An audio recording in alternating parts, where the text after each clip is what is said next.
प्यारे सज्जनों, इस संसार में हमारे साथ जो कुछ भी हो रहा है सब वो हमारे कर्मों का ही परिणाम है। हम जो कुछ भी पाते हैं या हम जो कुछ भी खोते हैं सब हमारे जीवन में या हमारे पिछले जीवन में किए गए कर्मों का फल होता है। अगर हमने अच्छे कर्म किए हैं तो उसका फल हमें अच्छा मिलेगा और यदि गलत कर्म करेंगे तो उसका फल भी स्वाभाविक रूप से गलत ही होगा। प्यारे सज्जनों, एक बार एक बहुत ही सुंदर और सुशील सर्वगुण संपन्न स्त्री थी जिसे करीब करीब 20 साल तक कोई संतान न हुई। उसके पति और उस स्त्री ने हर संभव प्रयास कर डाले। जिसने भी जो कार्य करने को कहा उस दंपत्ति ने किया। शायद किसी अच्छे कार्य का ही परिणाम था या महज एक संयोग कह ले कि वो 20 वर्षों के बाद मां बनी। समय आने पर उसे एक सुंदर पुत्र की प्राप्ति हुई, किंतु दुर्भाग्यवश 20 दिन में ही वो संतान मृत्यु को प्राप्त हो गई। अब उस दंपत्ति से यह हादसा बर्दाश्त न हुआ। एक तो कई वर्षों की तपस्या के पश्चात संतान की प्राप्ति हुई थी, वो भी महज 20 दिन में ही इस दुनिया से चला गया। बड़े ही दुख की घड़ी थी। वो स्त्री और उसका पति बिलखते रहे, रोते रहे, लेकिन ईश्वर के आगे किसी की कभी नहीं चलती, इसलिए इनकी भी नहीं चली। उस स्त्री से रहा न गया।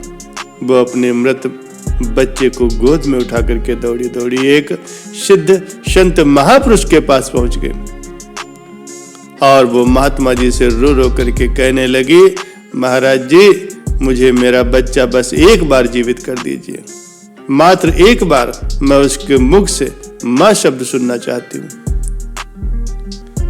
लेकिन महात्मा जी ने उस स्त्री को बहुत समझाया कि संसार के रिश्ते नाते सब झूठे होते हैं, सिर्फ स्वार्थ के कारण ही एक दूसरे का संबंध होता है।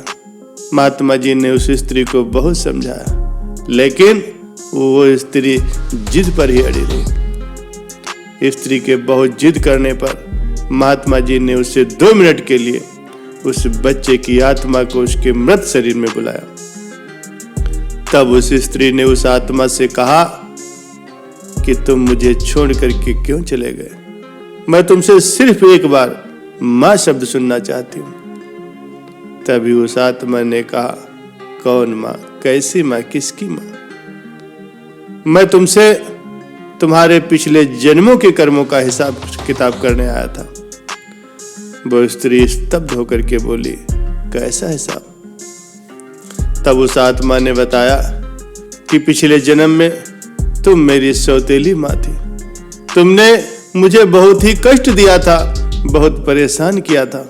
उस समय मैं बहुत रोया था। तुमने कभी भी मां का सुख मुझे नहीं दिया। उस समय मैं रो रहा था, आज तुम रो रही हो।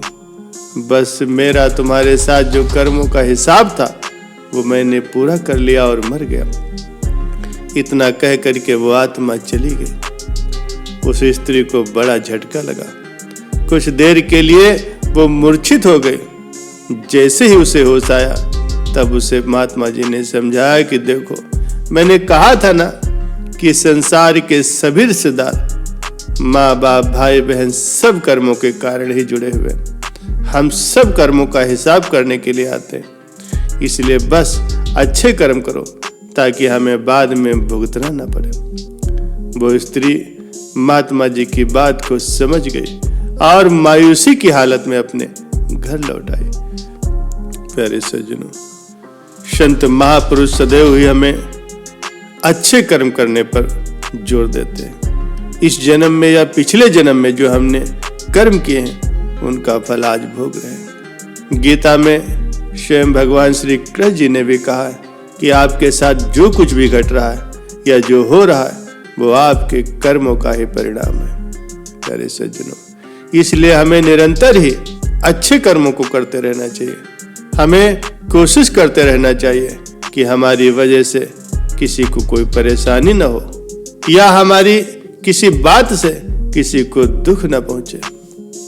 प्यारे सज्जनों, कहते हैं ना कि हमारे कर्मों की सजा हमें जरूर मिलती है। इसलिए कोशिश करते रहना चाहिए कि हमारे किसी भी कर्म से किसी भी जीव को किसी तरह का कोई नुकसान न हो पाए, क्योंकि परमात्मा की लाठी दिखती नहीं और ना ही उसकी आवाज होती है, लेकिन जब पड़ती है तो दर्द बहुत देती है।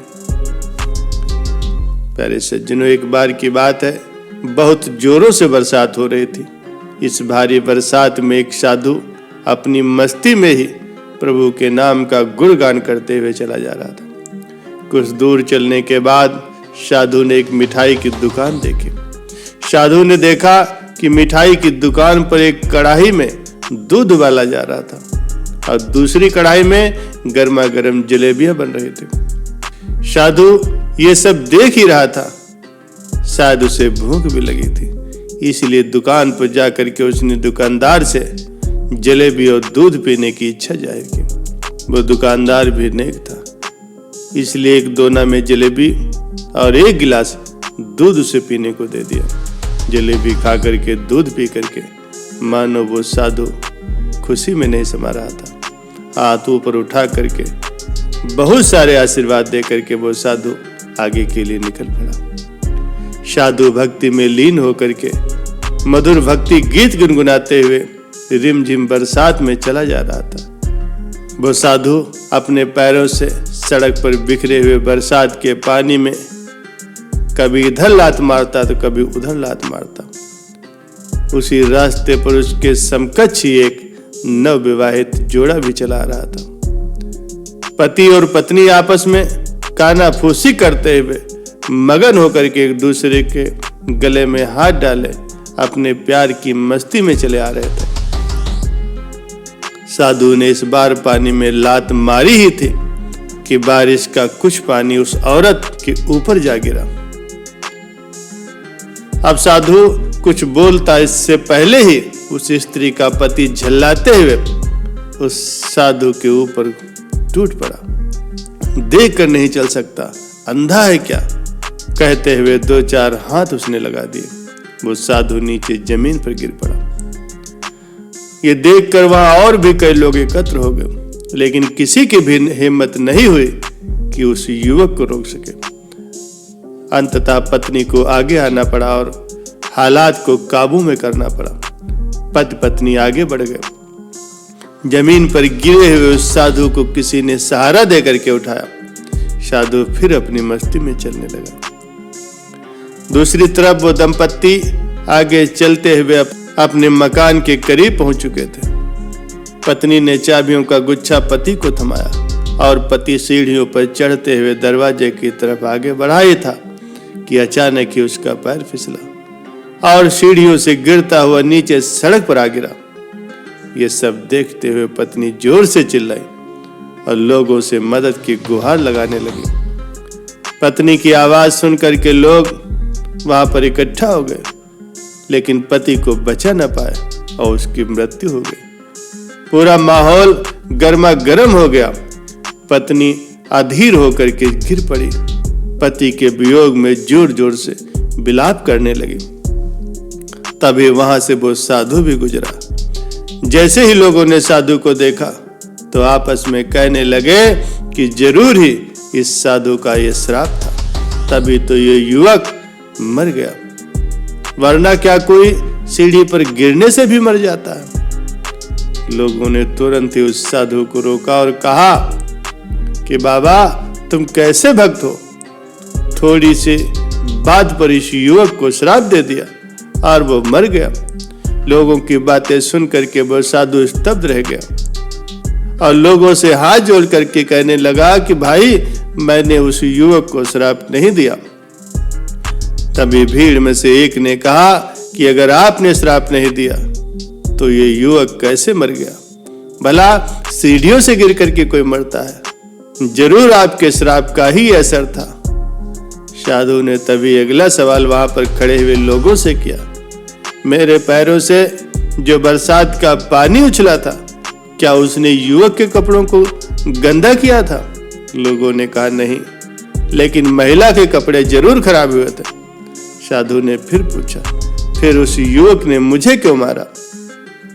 लोगों ने कहा, क्योंकि वो युवक इस महिला का पति था और अपनी पत्नी से बहुत प्रेम करता था। पत्नी के कपड़े कोई गंदे करे ये उसे बर्दाश्त न हो सका, इसीलिए उस युवक ने आपको मारा। उस युवा की बात सुनकर के साधु ने एक जोरदार ठहाका बुलंद किया और ये कहता हुआ वहां से विदा हो गया। तो भगवान की कसम, मैंने श्राप किसी को नहीं दिया, लेकिन कोई है जो मुझसे बड़ा प्रेम करता है। अगर उसका यार सहन नहीं कर सका तो मेरे यार को भला कैसे बर्दाश्त होगा कि कोई मुझे मारे। और वो मेरा यार तो इतना शक्तिशाली है कि दुनिया का बड़े से बड़ा राजा भी उसकी लाठी से डरता है। प्यारे सज्जनों, ये सच है। उस परमात्मा की लाठी दिखाई नहीं देती और आवाज भी नहीं करती, लेकिन जब पड़ती है तो दर्द बहुत देती है। हमारे कर्म ही हमें उसकी लाठी से बचाते हैं, इसलिए सदैव अच्छे कर्म करते रहना चाहिए। कोई भी ऐसा कार्य न करे जिससे किसी को कष्ट हो।